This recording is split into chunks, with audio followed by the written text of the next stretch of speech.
What's up, everybody? Welcome back. We are here with some more PGA DFS picks and lineup advice for FanDuel and DraftKings. This time for the Arnold Palmer Invitational down at Bay Hill.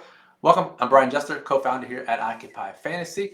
And if you're new here, welcome. If not, welcome back. What we normally do in these videos, we talk about the weather and the event itself and how that can help you build DFS lineups for FanDuel and DraftKings.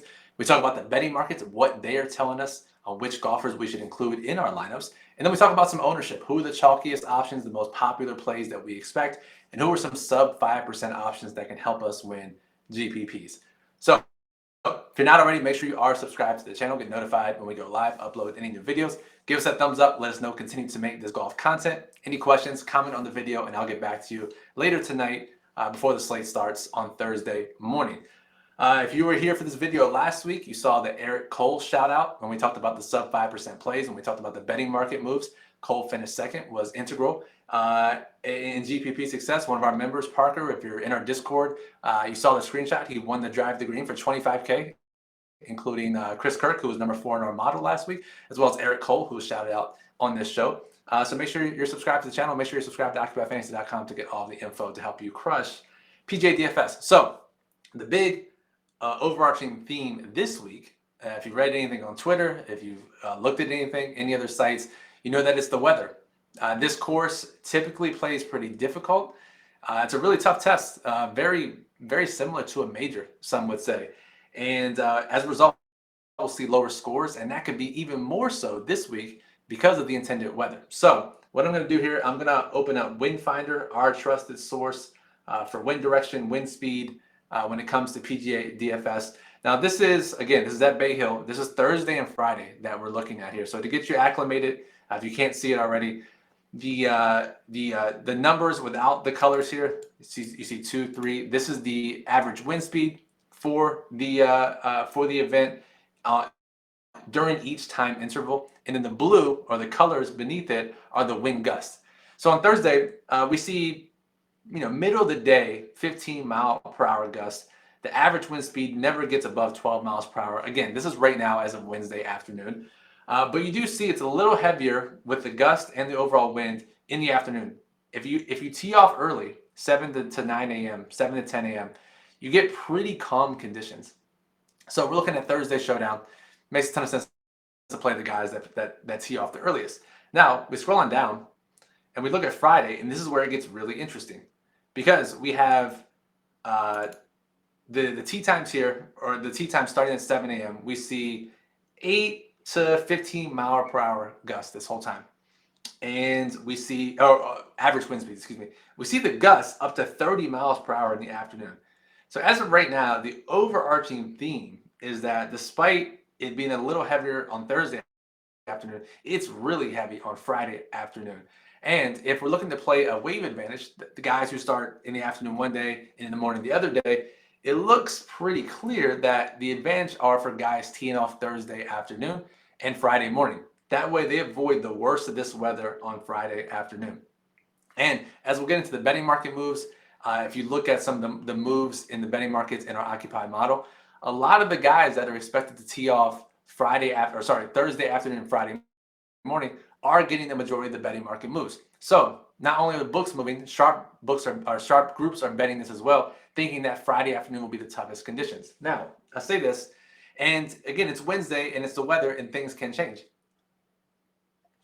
So the strategy is, I think the safest way to play it is to stack Thursday afternoon, Friday morning golfers for high risk contests. Low risk contests, I wouldn't let it affect your strategy too much. Obviously, you want to give the edge to those guys in that window.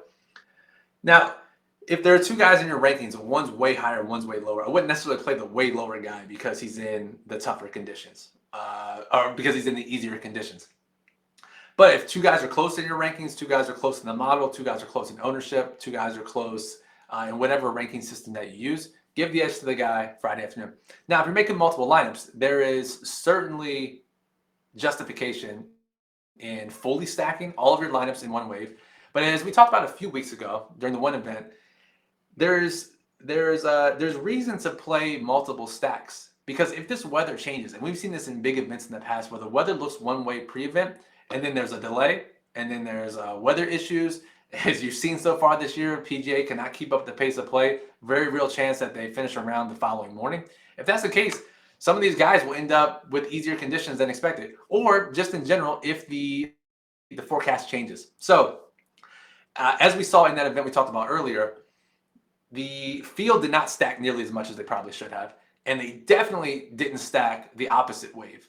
It was 3 or 4 to 1 advantage for the wave that was supposed to be the most beneficial. So what I would do here, if I was making multiple lineups, whether it's 20 lineups, 150 lineups, maybe even 3 lineups, I would stack a subset of guys that tee off Thursday afternoon. I would also stack a subset of guys who tee off Thursday morning, and then I would put another group that's just pretty balanced, not really looking at weather in case it's pretty shitty all around for all of the golfers. That way, if there is an advantage, we have that covered in our lineup set. So I think that's the way to play it. And again, if you're just picking one, the safest route to go is Thursday afternoon, Friday morning golfers. And I would not fault anyone if you want to play contrarian playing Thursday morning, Friday afternoon golfers, because no one's going to really stack it that way. We're going to see less than 1% of the field do that. So a lot of talk about weather. Again, monitor the forecast. Windfinder's your friend. Monitor that all the way up through tonight. All right, let's change here and let's talk about the betting market some. If you've been around the show, you know what we try to do is we look at sharp sportsbooks. We monitor 3 or 4 sharp sportsbooks, take a look at their odds to win, really track them throughout the week, and see which golfers' odds to win are improving in all of the sharp sportsbooks. We call this our sharp plays, overlap plays, trifecta, whatever you want to call it. Eric Cole was on this list last week, finished second in the tournament. We've seen these guys in these sharp plays really perform above expectations for DFS. So these are guys you definitely want to play. Unfortunately, this week, most of the guys, there's 4 of them so far. And again, there will probably be more later this evening. The 4 that we have right now are pretty popular in DFS. So let's go to DraftKings. And I'll lay out the 4 guys so far this week. First guy, near the top of the pricing board, is Rory McIlroy. He is on the overlap play. His odds to win have increased of all the sharp sportsbooks that we monitor. And no surprise, this event, this course is one of the most course history heavy courses in the PGA. We have some courses that it doesn't matter what you've done here in the past. We have other courses that's pretty important what you've done here in the past. And Bay Hill is one of the top 10 in correlation for previous success. Rory, on his debut here many years ago, finished 27th, 23rd, whatever it was. Hasn't finished outside the top 20 at Bay Hill since then. Multiple top 5s. Has a win here. Multiple top 10s. I think only one outside the top 10 in his last 6 starts here. So incredible numbers for Rory. Due for a win. Betting markets agree. Fortunately, like I said, he's going to be the most popular golfer on the slate. If we sort by DraftKings projected ownership in our model, we have him projected for 26% right now, the highest owned golfer on the slate. The other one is number 2 in the sharp betting plays is Tyrrell Hatton. Again, we're looking at guys from the UK, Northern Europe, who play in tougher conditions more frequently. Tyrrell Hatton fits the bill, also has great course history here. Go figure. He has also been hit at all the sharp sports books, 21%, second most popular guy. So the top 2 most popular players are overlap plays. That is not great for our contrarian line of thinking for this event. But don't worry, we have some plays here in a second that we'll talk about. Number 3 is the plug cover boy this week, Keegan Bradley. Both he and Ricky Fowler will be the chalkiest options of the 7K golfers this week. Outside the elite golfers, both he and Ricky Fowler expect to be around that 15% mark. We have them both at 14%. But Keegan is the one that graces the cover of the Daily Plug this week. Niramata, our golf writer, wrote him up, and he's also a sharp overlap play. 4th, the final overlap play as of right now, is a guy that everyone was rushing to play last week at the highest price he's ever been, and that's Sungjae Im. Disappointed a lot of people last week. But again, now we get to play him at 8,900. Now we get to play him at 12% ownership. Now we get to play him in an event where his odds to win have improved at all the sharp sportsbooks that we track. So I'd much rather play Sungjae this week. Yes, it's a much tougher field. We understand that. But I'd much rather play him this week than last week at 40% at 12K when his odds to win didn't really improve anywhere. So this is the week to play Sungjae at 12%. Hop back on that train when his ownership's basically 75% or 25% of what it was a week ago. So those are the 4 guys. Again, that'll probably change later this afternoon, later this evening. Make sure you're in our Discord server, iCombatFantasy.com/Discord. I'll post any final betting market updates later this evening, probably 9 or 10 p.m. Eastern. That way you have the most up-to-date sharp betting overlap plays. All right, let's continue and let's talk about the chalk sum, the most popular guys. We already mentioned Rory. We already mentioned Tyrrell Hatton. Let's go back to the model here. No surprise, Jon Rahm. But it's really Rory and Tyrrell above 20% right now.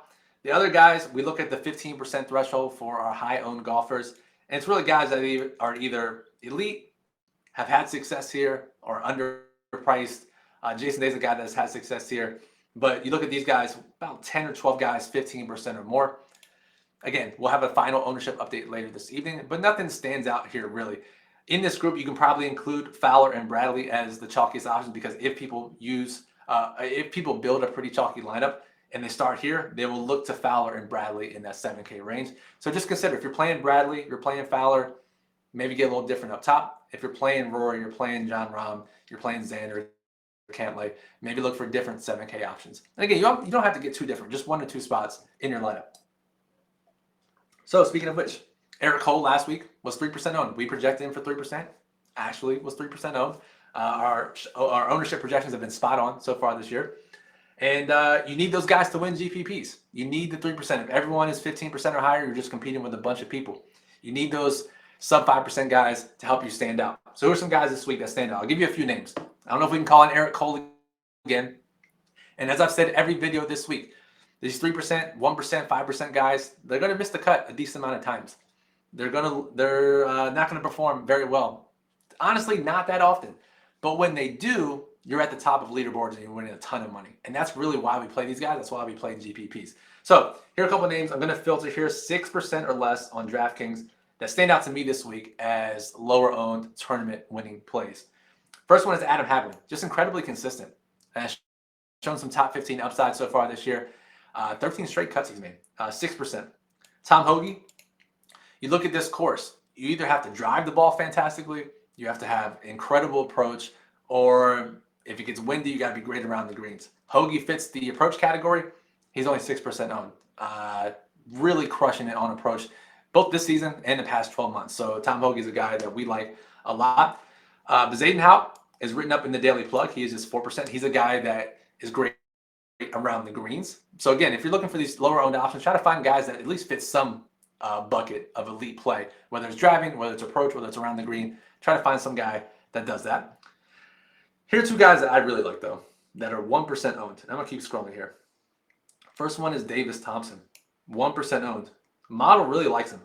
Top 20 or so in our model, top 24 or so in our model, and has played great so far this year. If you remember, he battled Jon Rahm at the Amex.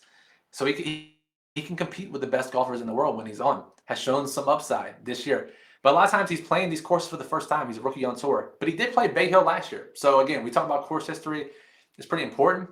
The fact that he's actually played this course before, finished top 40 last year, is important if we're going to take him as a long shot this week. So Davis Thompson at 1% projected ownership on DraftKings. He's a great differentiator, super cheap, 6,800 can help you fit in 1 to 2 studs. Another guy that I really like here, let's keep scrolling. Speaking in that course history bucket, it's Charlie Hoffman, just 1%, 6,300 on DraftKings. In his 5 previous appearances here at Bay Hill, 4 top 15s. That's kind of crazy for a guy who's 1% owned. Yeah, no, Charlie Hoffman. Let's look at his event logs here. Charlie Hoffman, his recent play. Yeah, missed the cut at the Honda last week, so people aren't going to be super interested in him. But still, T14 at the Phoenix Open. Made the cut at tough conditions in Pebble Beach. Will be similar to here. If he makes the cut, great. We want him to finish top 15. He has shown that upside in this event with great golfers around him. 1% ownership, Charlie Hoffman, 6,300. And again, with the caveat, these guys are going to miss the cut sometimes, maybe frequently. But when they're in your tournament lineups, you can fill the rest of your life. If he's 1%, you can play Rory, Hatton, Keegan, whoever else you want. He's 1%, and he's the guy that finishes top 5. No other 1% player finishes that highly. You're winning the tournament, or you're at least getting damn close. So understand, don't come at me if Hoffman missed the cut. It's bound to happen. But hopefully some of these guys can make the cut, make a run Saturday and Sunday, and help you win a GPP. So hopefully there's some names to help you out.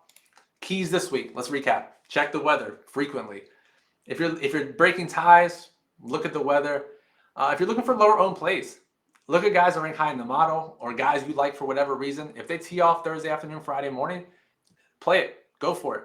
Even we talk about wave stacking, but even stacking within a certain group, that micro stacking can help as well. Maybe we get a couple windows where it's really calm or really bad. So if you play Rory and Hatton together, they tee off together, that's some correlation there. We don't talk about stacking in that way too often in the correlation behind it, but it can certainly help you out. So make sure you look at the PGA.com, PGAtour.com tee times. I have it up here. You can just look who's teeing off Thursday afternoon and stack it up that way. So that'll do it for this video. Hopefully it helps you out. We talked about the weather, betting markets, the ownership. Make sure you're subscribed to the channel. Get notified when we go live. Upload these PGA videos every single Wednesday.